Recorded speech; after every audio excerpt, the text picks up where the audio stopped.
Lagyan natin ng gel ang hair mo. Gusto mo isuot ng bagong sapatos niya? Ay, wawa man to eh.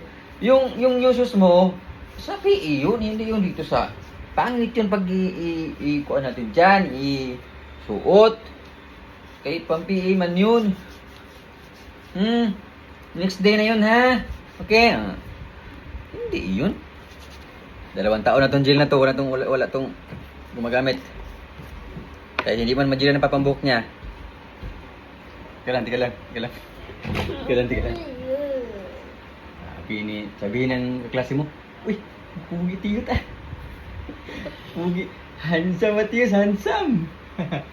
Sabihin teacher, handsome si tiyos. Huwag mo na galawin ang buhok ha. Huwag mo ganunin ha. Huwag na ganunin ha. Tingnan na. Pugi tiyot tatiyot. Ba? Handsome, di ba? Huwag mo galawin, ha? Okay? Huwag mo galawin.